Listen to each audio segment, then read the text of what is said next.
Saya dan istri PNS di salah satu kota, mulai akhir tahun 2017.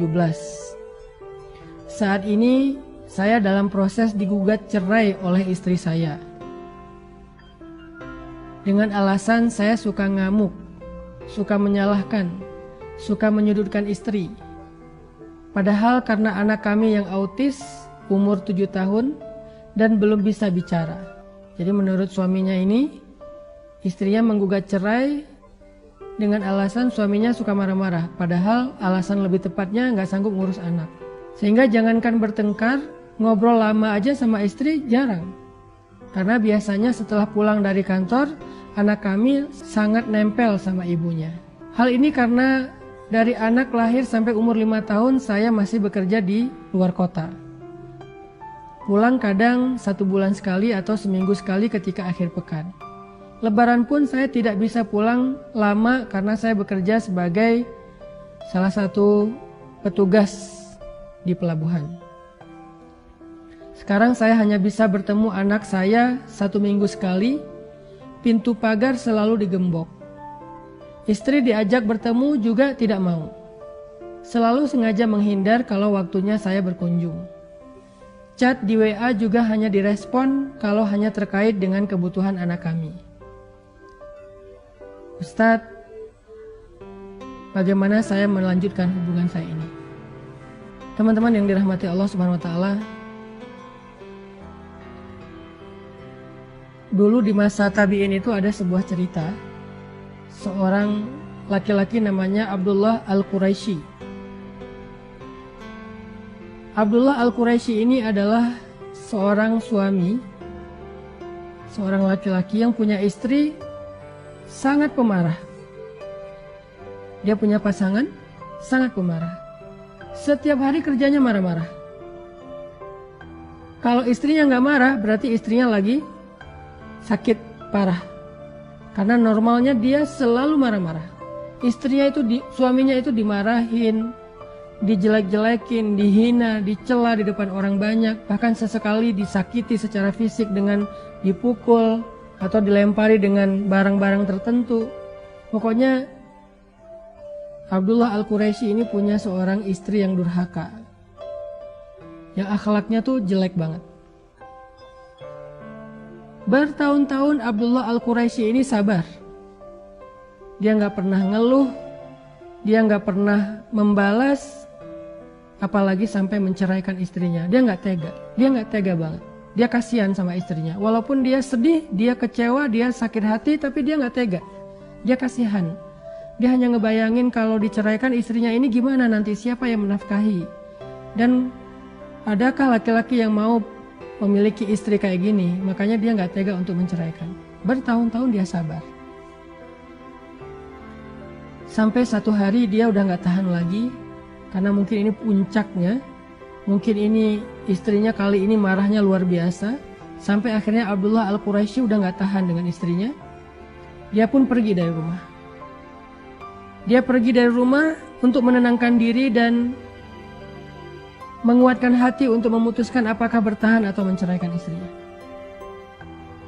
Untuk sampai kepada keputusan itu dia perlu menyendiri. Dia perlu memikirkan matang-matang. Dia perlu berdoa kepada Allah. Akhirnya dia pergi dari rumah. Dia masuk ke sebuah masjid kecil yang ada di pinggir kota. Dia berniat untuk itikaf di masjid itu. Ketika dia masuk ke dalam masjid tersebut, dia melihat ada 2 orang laki-laki di dalam masjid itu juga sedang beritikaf, tapi mereka musafir. Jadi pada masa dulu masjid itu terbuka 24 jam. Dan banyak sekali musafir yang singgah dan istirahat di masjid. Jadi masjid bisa jadi seperti semacam guest house. Dia masuk ke masjid itu. Dia mendapati ada 2 laki-laki sedang itikaf juga di sana. Sedang berzikir, sholat, ibadah. Maka Abdullah Al-Quraisy ikut ibadah di situ. Pada hari Senin, waktu itu mereka berpuasa. Pas sore hari menjelang waktu berbuka, 2 orang laki-laki tadi berbicara. Salah satunya bertanya, kita makan apa ya nanti berbuka? Kata temannya, saya nggak bawa makanan, persediaan makanan saya sudah habis. Kalau gitu kita berdoa aja kepada Allah agar Allah mendatangkan untuk kita makanan. Karena mereka musafir, nggak kenal siapa-siapa, akhirnya mereka berdoa kepada Allah. Setelah berdoa, tiba-tiba datanglah makanan pemberian dari tetangga masjid. 1 porsi makanan yang kemudian mereka bagi bertiga, mereka makan. Mereka kenalan, mereka bagi makanan itu, mereka makan. Lalu hari kedua berlalu, mereka juga seperti itu. Kemudian pas sore hari mereka lapar, malam hari mereka lapar, mereka berdoa, ya Allah, kami lapar belum makan seharian. Akhirnya datang lagi tetangga memberi mereka makanan 1 porsi untuk dibagi bertiga. Hari ketiga, 2 orang laki-laki tadi bilang, ini adalah giliran kamu yang berdoa kepada Abdullah Al-Quraisy. Berdoalah supaya Allah memberikan kita makanan.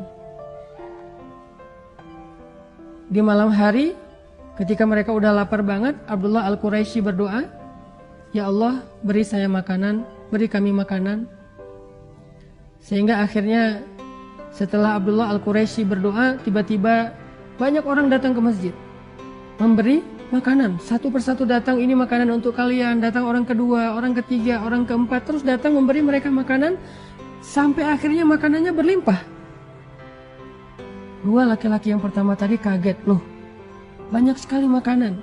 Siapa orang yang soleh ini ketika dia berdoa sampai Allah memberikan rezeki yang sangat berlimpah? Akhirnya karena makanannya kebanyakan, mereka bagi-bagi lagi ke tetangga.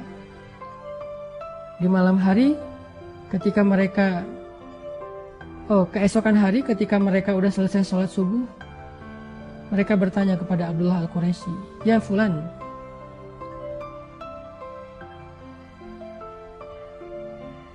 kenapa ketika engkau berdoa kepada Allah, Allah mendatangkan kita rezeki yang sangat berlimpah? Siapakah engkau? Siapa namamu? Abdullah Al-Quraisy kemudian menjawab, nama saya Abdullah. Mereka mengatakan, Abdullah siapa? Orang memanggil saya Abdullah Al-Quraisy. Akhirnya mereka kaget, mereka saling menatap, lalu mereka mencium tangan Abdullah Al-Quraisy dan mereka menceritakan cerita mereka. Mereka bilang, wahai Tuan, ya Syekh, kami ini berdua adalah orang yang sedang belajar ilmu hikmah. Kami berdoa kepada Allah, ya Allah, tuntun kami untuk bertemu dengan seorang guru yang bisa mengajarkan kami hikmah. Seorang guru yang bisa mengajarkan kami tentang sabar. Seorang guru yang bisa mengajarkan kami tentang akhlak yang baik. Kami terus berdoa. Tapi tiba-tiba setelah sekian kali berdoa, kami bermimpi. Di dalam mimpi itu kami bertemu dengan seorang laki-laki yang mengatakan, pergilah kalian ke kota Mekah dan carilah seorang laki-laki yang bernama Abdullah Al-Quraisy. Sesungguhnya dia orang solih. Dia bukan ahli ibadah, tetapi dia adalah orang yang sangat sabar terhadap istrinya, dan Allah ridho kepada kesabarannya, sehingga Allah mengangkat derajatnya menjadi orang-orang yang mulia. Akhirnya kami pun berangkat ke kota ini, ke kota Mekah untuk mencari engkau ya Syekh, ingin belajar darimu.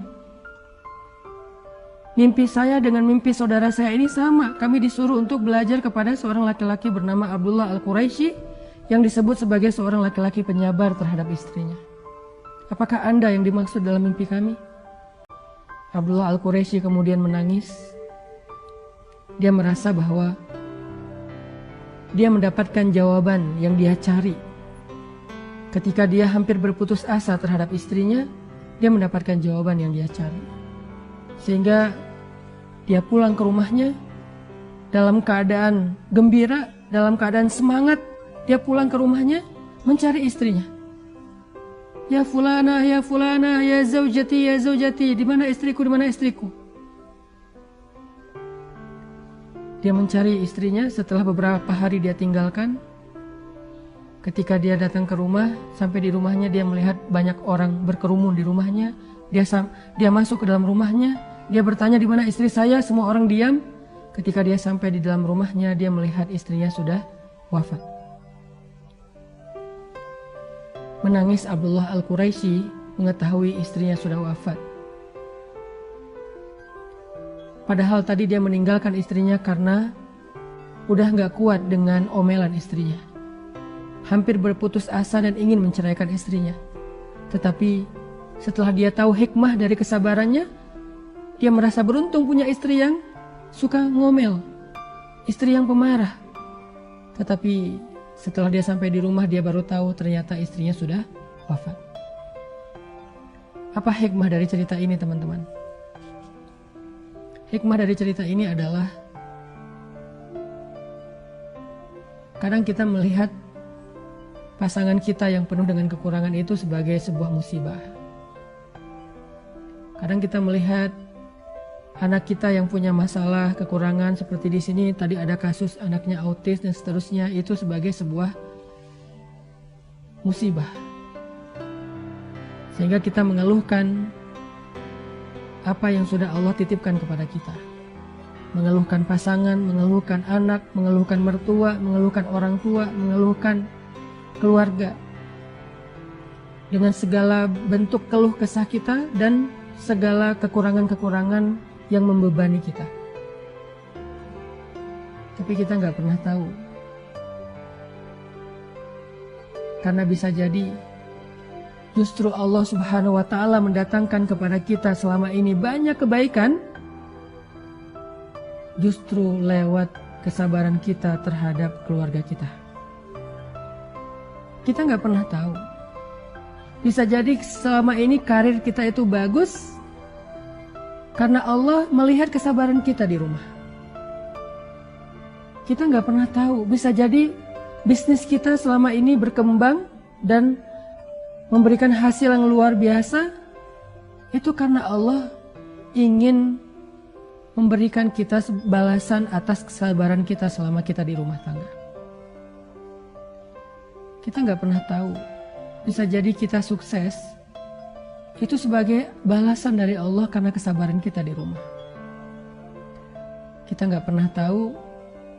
Bisa jadi banyak dari kebaikan hidup kita itu datangnya lewat kesabaran kita terhadap orang-orang yang ada di dekat kita. Sehingga ketika kita lari dari masalah itu, ketika kita lari berputus asa dari ujian itu, mencoba untuk mencari sesuatu yang lebih nyaman, bisa jadi Allah juga akan mencabut keberkahan dan kebaikan yang selama ini Allah berikan kepada kita. Kita nggak pernah tahu. Itulah kenapa Allah Subhanahu wa Ta'ala berfirman, fa inna ma'al usri yusra. Inna ma'al usri yusra. Sesungguhnya bersama kesulitan ada kemudahan. Bersama kesulitan ada kemudahan. Bersama istri yang suka ngomel, Allah datangkan kemuliaan.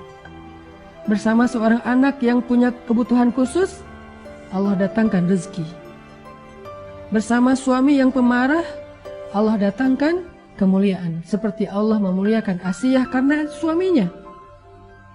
Kalau Asiyah tidak punya suami seperti Firaun, lalu dia bersabar atas kedurhakaan suaminya, mungkin Asiyah tidak menjadi perempuan yang istimewa. Bisa jadi Sayyidah Maryam, kalau tidak diuji dengan punya anak tanpa punya suami, lalu dihujat, dicela, dihina, dibully oleh masyarakatnya, mungkin Sayyidah Maryam tidak menjadi perempuan istimewa. Kalau Sayyidah Aisyah tidak diuji dengan sifat cemburu yang luar biasa terhadap istri-istri Nabi yang lain, mungkin Sayyidah Aisyah tidak menjadi perempuan istimewa. Sayyidah Fatimah, kalau tidak diuji dengan seorang suami yang miskin seperti Ali, udah miskin, sibuk pula untuk berdakwah sehingga dia tidak memberikan nafkah yang cukup buat Fatimah. Berkali-kali Fatimah merasa berat untuk menafkahi dan membesarkan anak-anaknya sendiri, sedangkan Ali sibuk sering keluar kota untuk berdakwah.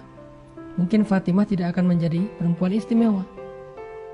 Bisa jadi keistimewaan yang kita dapatkan dalam hidup selama ini, apakah itu rezeki, karir, kemuliaan, kehormatan, yang pastinya keistimewaan di dalam pandangan Allah, bisa jadi semua itu kita dapatkan bersama dengan kesulitan yang Allah berikan dalam kehidupan kita.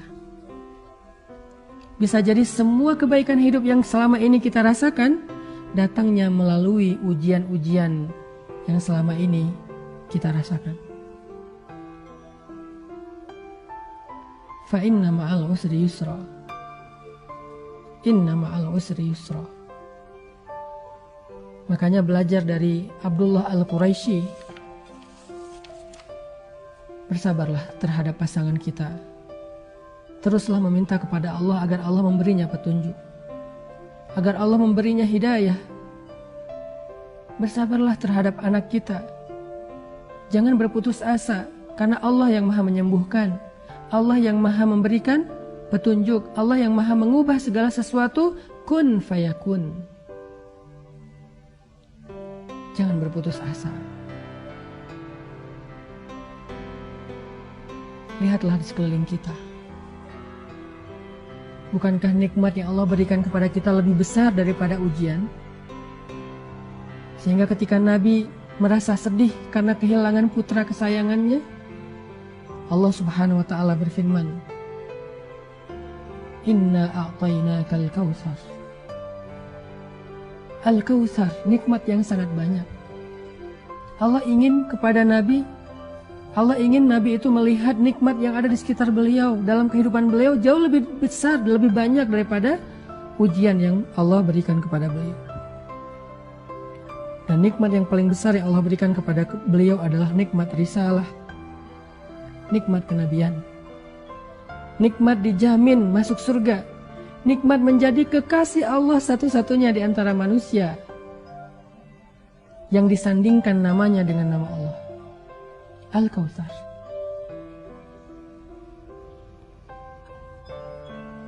Maka cobalah kita lihat di sekeliling kita, dalam kehidupan kita. Bukankah selama ini kita mendapatkan banyak kebaikan dari Allah? Lalu coba tanya ke hati kita, kebaikan yang kita dapatkan itu karena alasan apa Allah berikan kepada kita? Ibadah kita sedikit, kenapa Allah berikan kita kebaikan?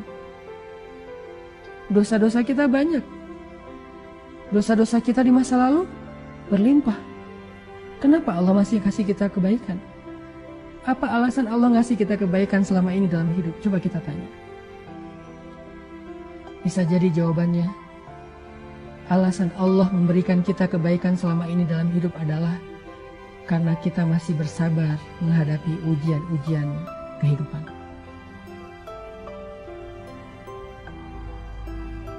Begitu kita berputus asa, lari dari ujian itu, bisa jadi di waktu yang sama Allah juga akan mencabut satu persatu dari kebaikan hidup kita. Jangan lari dari ujian Allah, tapi berusahalah untuk mencari jalan keluar, tapi jangan lari. Jangan menghindar, jangan berputus asa.